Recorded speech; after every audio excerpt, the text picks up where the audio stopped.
nice to see you all again. Just to get started, how have you guys been since I saw you last winter and last summer? We've been full of music. Yeah. Well said. Rehearsing the upcoming live shows, mixing, mastering, just living and breathing music. To the brim. And at the same time, I've also been working on the other album for Melian, releasing his second album next year. So even duty. more music for you. Yes, twice the amount, but all good. I'm just feel like living the dream right now. Wonderful. Well, since this is Auri, I started reading the first interview I did with you guys when the first album came out, and so I remembered that Troy mentioned in that interview that part of the soul of Auri is in your shared worldviews, and since that was back in 2018, do you guys feel like you've been evolving comfortably alongside one another this whole time with those worldviews? Yeah, nothing's changed. I love that. Nothing's changed. If anything, it's been amplified. Yeah, truly. Incredible. Yeah. Well, you guys just generally kind of tend to be beacons of joy and kindness in a world that feels increasingly heavy, so do you have any methods for kind of staying aware without drowning in misery all the time? That's it. You said the key word, staying aware. I think that's it. Awareness of the dream that we're being fed. The dream of fear and misery. And we don't have to accept it. I mean, with awareness, we can rise above it and see the light. Yeah, which we try to convey with Auri as well.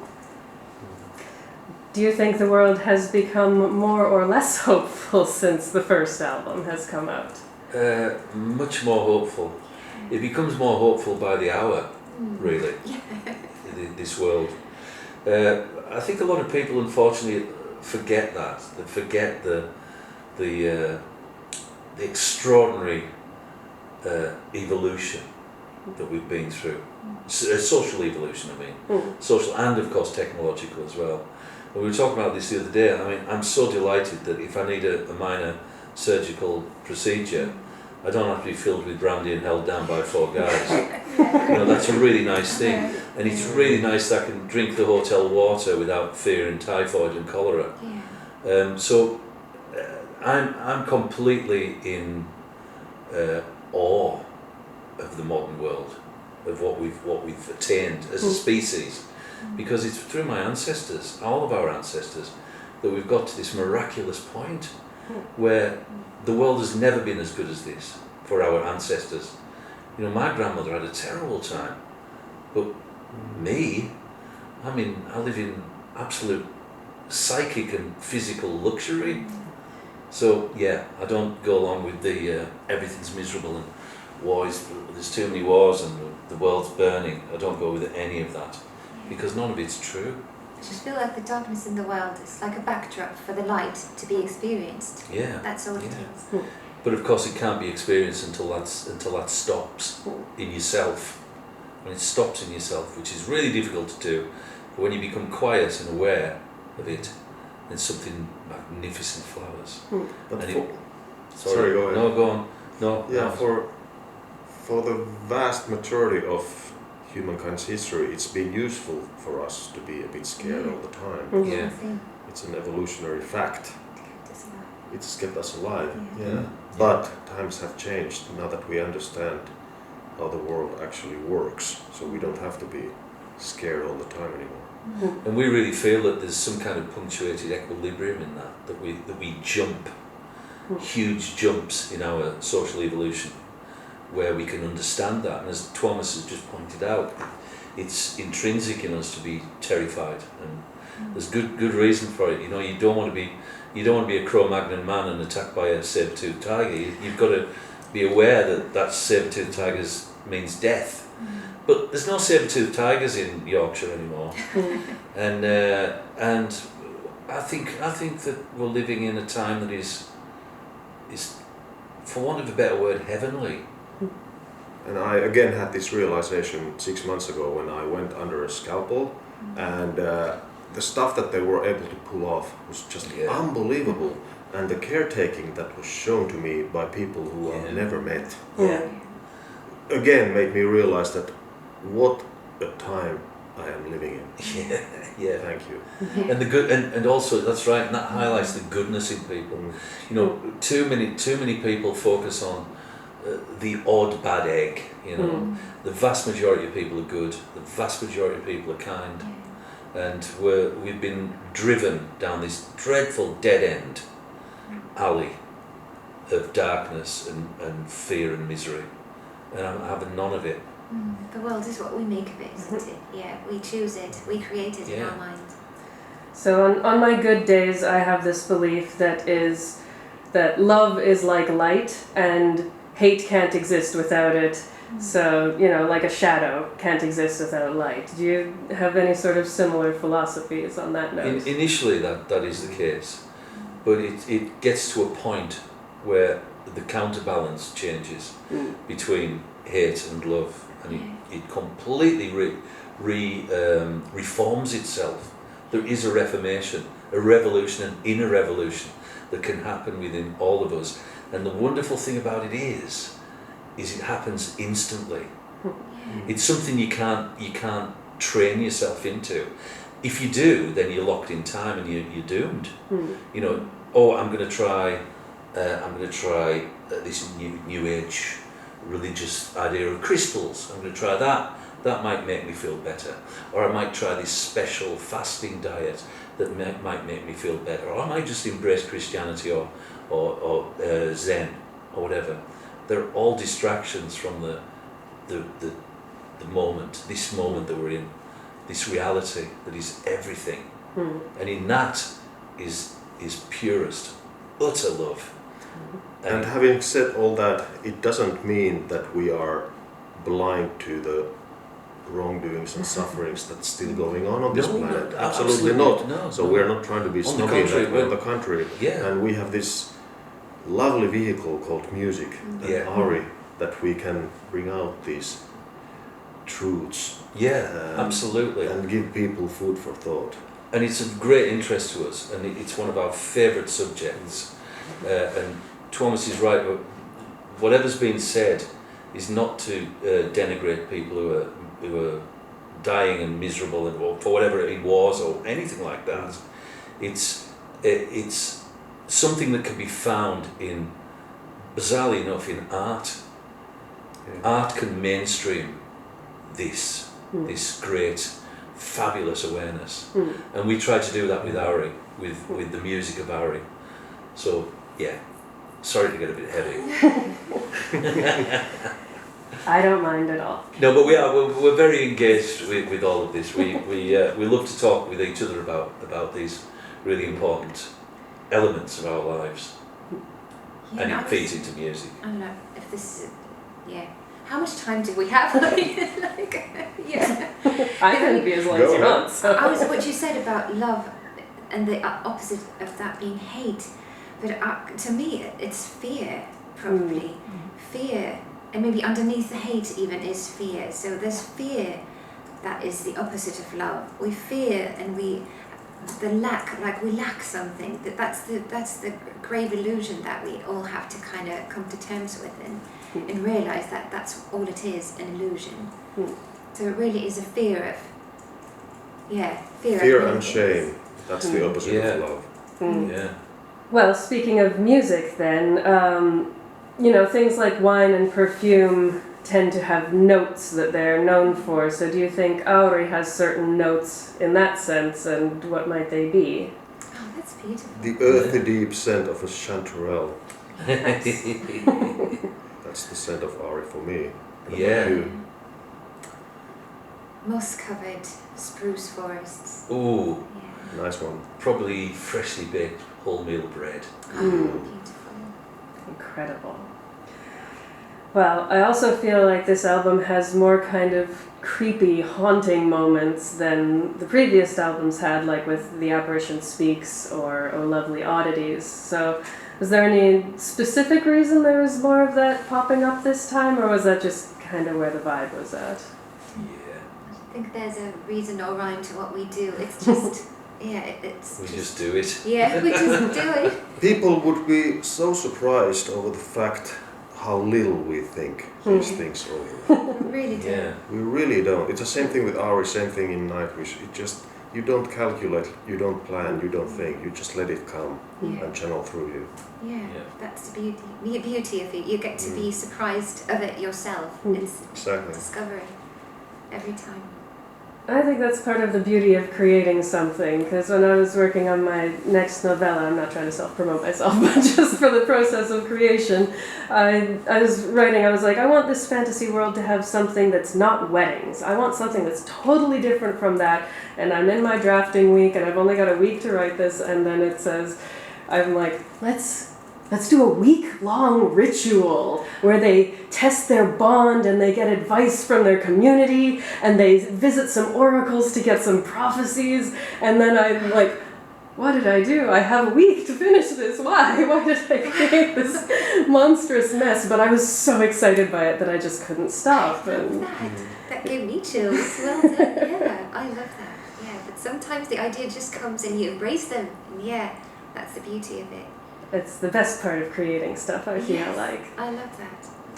Well, Johanna, you're usually kind of associated with this kind of delicacy and beauty and fantasy and sweetness, and I personally love taking that sort of thing and flipping it into something that's creepy or eerie or things like that. So how is it for you kind of translating your sound into something that's really like magnificently creepy because it's so beautiful?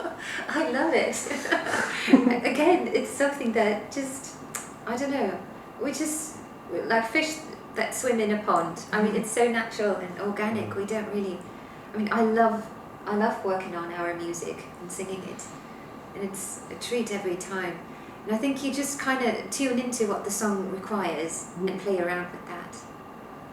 And again, preconceptions arrive with the colour of a vocal, especially from Johanna. Like, it's easy to assume that, oh, that's really, really beautiful and ethereal, but there are other elements to her voice that are there to be discovered.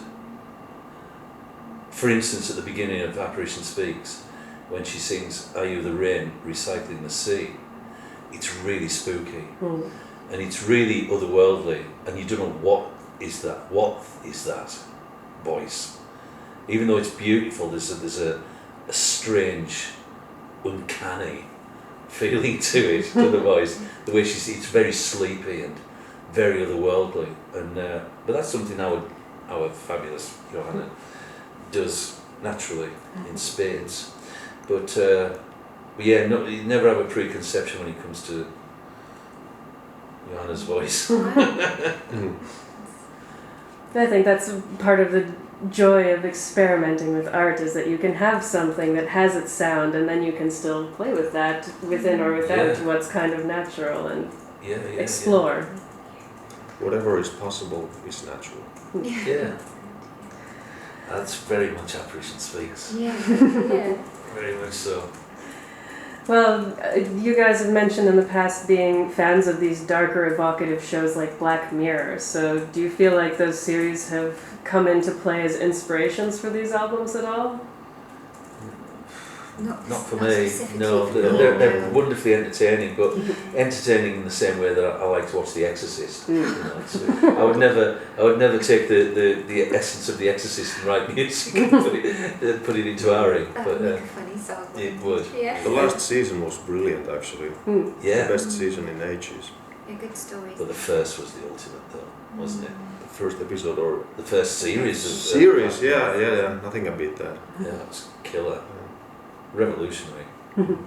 Well, you've got a song called Helios on this album, and I noticed, of course, the recent Nightwish album also references the concept of Hiraeth, and so I was curious, how much influence do you take from various, like, mythologies, and do you enjoy exploring these old pagan belief systems or natural ways of living? Like, do you delve deep into them, or do you just read about them and get inspired, or what's your kind of relationship with they that? are of interest to us all all the time.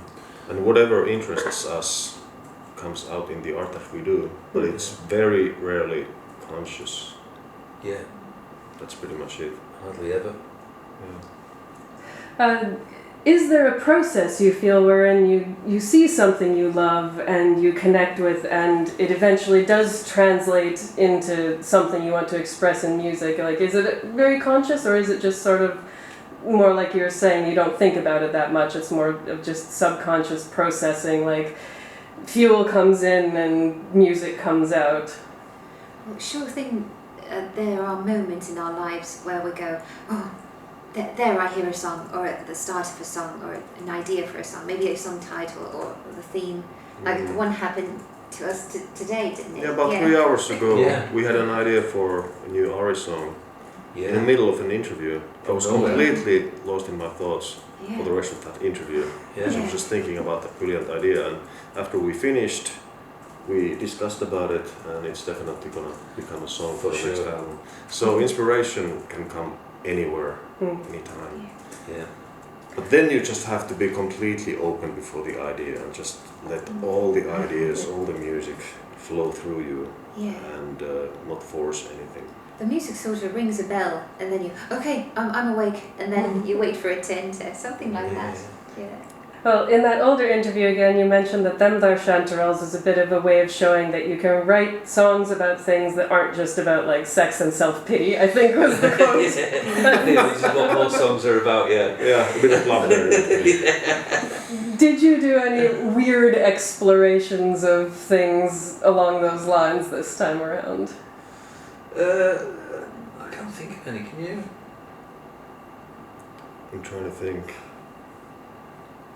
Not really, I guess. No. Nothing in particular. Yeah.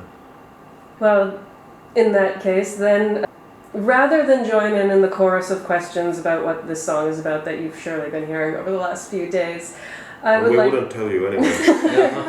I would rather... You're backing up the wrong tree.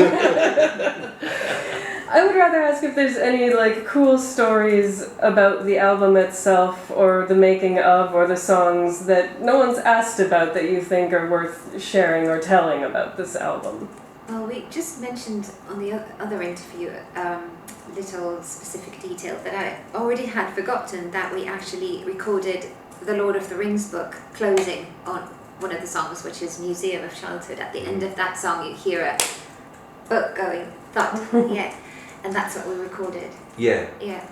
And you also, if you listen carefully, you'll hear my 89-year-old mother say, it's there, look. Yeah, that's beautiful. Yeah. Did you have any animal contributors this time? Well, we had... Well, we had, what's the sheep called? Derek The sheep played a bit of trumpet, but it was a bit out of tune, so we had to we scrapped it. Yeah. He's actually suing us at the moment. Soon of four-legged... He took it badly, didn't he, when we dropped it? Terrible. I know. He hadn't rehearsed at all. Dreadful. Well, now you're finally having a tour, which I'm very excited about, but I wanted to know if you are still, as per, once again, that first interview, dreaming of touring the saunas of Finland. Oh. I think we went past that. Okay, in all seriousness though, you were originally dreaming, I think, of a tour of the castles and cathedrals of Europe, so is that still a dream that you're pursuing?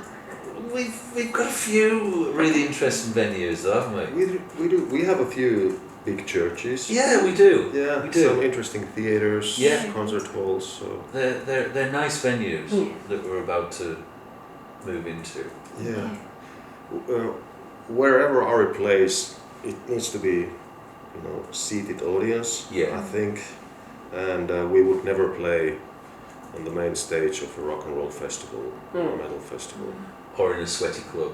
Yeah. So it's quite important clinking, where we perform with Auri. We need a certain environment in which to flourish. That's actually a question. Do you guys consider Auri to be a metal band? Because I think it was even Martijn from I Have Million who was saying, Auri is like I Have Million, but more metal. And I admit I didn't really know what he was talking about. Wow, I don't know either, I don't think. No. I guess... He's obviously an idiot. Well, I think what probably he meant is, there is that sort of authentic spirit in metal music that explores light and dark, you know, and there is something really authentic and revolutionary, the need for something other than mainstream in metal. But then again, I don't know. I can totally see I know where people it's coming- who I are know where it's coming from. into metal genre enjoying our music as well. So there definitely is a connection. Yeah. Yeah. I mean, still back in the days when you did your solo shows in Finland, and I would come and see you, the venue would be full of metalheads. So there's something going on here. Yeah, there is. We can't quite explain. There is. And I'm a metalhead myself, so I think we all resonate in the same frequency, you know. Yeah, even if the music varies a bit. But to answer your question, I don't think Auri is a metal band. No, not even. But there is a connection to the genre of metal. And the spirit of metal. Yeah, Spirit, that's it. yes. You know, that raw freedom from the mainstream. Mm. Whereas even if you are in the mainstream in metal, you're still not really in the mainstream. But you are, you know, or you might end up like Metallica did, you know, with a fluke, where it becomes mainstream. But on the whole, people who make music in metal, and us, we don't do it for commercial reasons. We don't do it to become stars or any of that nonsense, any of that rubbish. Well, that's, I think, the pure reason to pursue art is because you've got something inside that needs to come out. But that's, of course, me being an absolute snob and judging everyone. So Oh no, you know, snob away. take me with a grain of salt. I love that. Yeah, and keep on snobbing. Yeah, yeah. Well, I know that you guys obviously have enough material from Auri's music to fill out a set list because you have 3 albums to pick from, but if you were going to kind of Ultima and Rhodes style, cover some songs from each other's discography during the tour, what would be some of your particular favorites of each other's songs that you might like to play around with or add to your style? We actually had this discussion a few years ago when we still thought that there would be a few cover songs. Yeah, neat. Because we didn't have enough material. Exactly, yeah, that's why. Yeah. So that discussion we had, but now it's going to be on. And we actually did have a few ideas for covers. did. We had some covers, but only because we had to, and we thought, well, if we're going to do this, we need to fill out the set. But now we've got almost 2 hours worth of music, and it's pure Auri music. There's nothing else. So We talked about one song from your solo album, Orca That's Hauka, right. I think. Yeah, Okahau. Yeah. And one song from the Scrooge album Yeah. was going to be there. There was talk of doing Right On by Christy Moore. That's right. There was. Yeah. Right on. And we even spoke of doing Wonderful Life as well. Wonderful Yeah. Life, yeah. But yeah, we don't need to do that anymore, No. thankfully. Well, is there anything you're really looking forward to on this tour, or is there anything you're really, really hoping will not happen based on your touring experience? I really hope that people won't go insane during this tour. That would be a really good start. Yeah, That let's would be hope for really, that. really good. Oh, Yeah. yeah. And also the I have first, high hopes for that though. yeah, yeah, Yeah. and a meteor strike in Kissie on Yeah, the that first would night. That would be pretty be boring. unfortunate. Yeah. I'm just really looking forward to a harmonic, beautiful touring experience. Yeah. Yeah. True. Yeah. That would possibly ignite a certain light again. Oh, your ignition's in perfect shape. I'm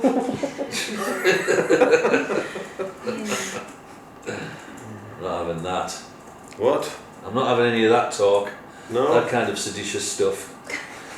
Well, I should ask you at this point, have you still been living a completely Patrick Rothfuss free life at this point, or have you been seduced to the dark side of the Kingkiller Chronicle yet? Oh, I think I told you years ago that I was gonna read them, didn't I? Yeah. Should I just lie? No, don't No. lie. I'll tell you the truth. No, I haven't. I Honesty still is the haven't. best politics. It's the best politics. Mm. No, I haven't. I haven't. I know it's a terrible thing. I should, but and I also haven't read the Harry Potter books either yet, which Tuomas and Johanna have been saying you've got to read them because I was polluted by the films. You know, I saw the first 2. Oh, So was I. That's why I never read them until last year. Yeah. And they're brilliant. But the reaction from Tuomas and Johanna, I've got to do that. Yeah. sorry about that. I'm very disappointed. I will know be you are. sending I can you a s- copy of both books. I can sense your irritation. Unfortunately, the third one is still not out yet, so you really haven't missed anything yet. Well, fan question then from Johanna's Discord. That I don't know if you know exists, but you have What a is fan that? Discord now. What is a Discord? Discord is like an online server. How would you describe a Discord? I don't even know. It's like an application. It has chats. It has videos. Like kind of a bit of everything. You community. it's kind of like a community chat room. Like Nightwish has the Reacticide Discord, and so Reacticide. yeah, that's I word. don't Reactive know where side. that came from. Okay. romanticide.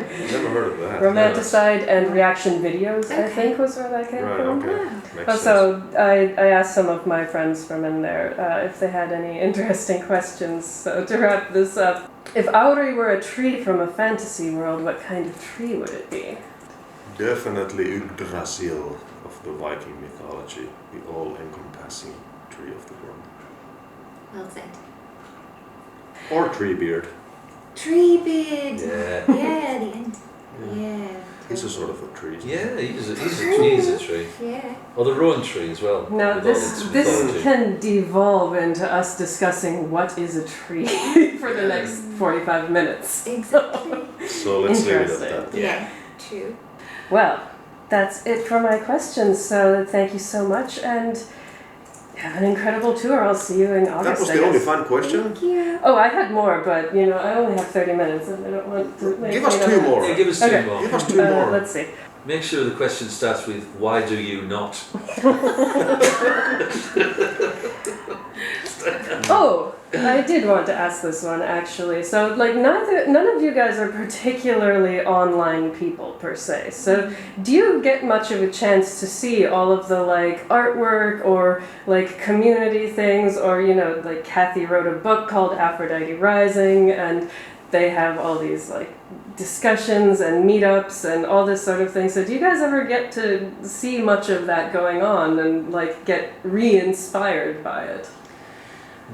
Not Well, me personally. These two No. don't, but thanks to finally. These two. Well, but I have been, motivated for the first time ever in my life because of the music and my big faith in what we do together and its importance and how it's changed our lives and how we believe it could be a light in other people's lives as well. So I've started to become a bit more active on our social platforms.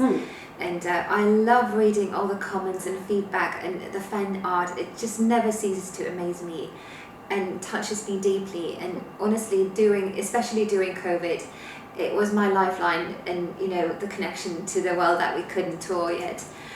So it really made all the difference to connect through social media.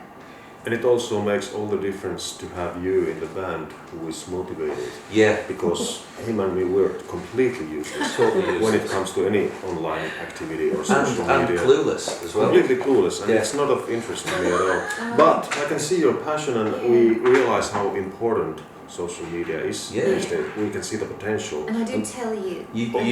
She does, and Johanna's got she's got an inherent gift for this anyway. Yeah. So when she grabs little video snippets to post on what is it, MySpace or something. Instagram. Oh, Instagram, yeah, that's it. That's from the past. Incredible. When she posts, which we can post on our things, what they're called. Our things. Yeah. Anyway, Socials. that's it. She does these wonderful little edited videos, and it's fabulous, and she does it brilliantly. So we're lucky. Yeah, Tuomas is right. We're really lucky to have Johanna dealing with that. So even though I don't have the time, or I'm such an overthinker, I could never reply to any comments because that would be my full-time job. No, So I don't want to go no. even start on that path, but I do cherish every comment and I do go and read every feedback and love each one of them in my heart. Yeah. Incredible. Well, I believe it was the Autumn Road interview from Huvinka last year. We had asked Johanna, what are you made for? And so since it's been a pretty big year, with all that taken into consideration, is your answer still the same? And what do you guys feel like you were made for? Well, I think for me it's this, to make music with the people I love. Yeah. Yeah, absolutely. Bring more light into the world. Yeah. Yeah. Yeah, it's pretty much the only thing I can do. Well, likewise. Yeah, I can do a bit of crossword puzzles. I'm pretty good at that. So if I didn't have music, I think that would be my last resort. But creating music, writing stories, that's why I'm here. Yeah, and it's always been that way for me since I was born, you know. And I can't do anything else either. I've tried and I'm useless. You're Absolutely. good at magic. Or magic, I could be a close-up magician if I wasn't a musician, but no, music is it. Incredible. Well, I think that's now officially all of my Wonderful. questions. Thanks, guys. This was a lovely Appreciate it. chat. Thank you. Always Lovely. a pleasure.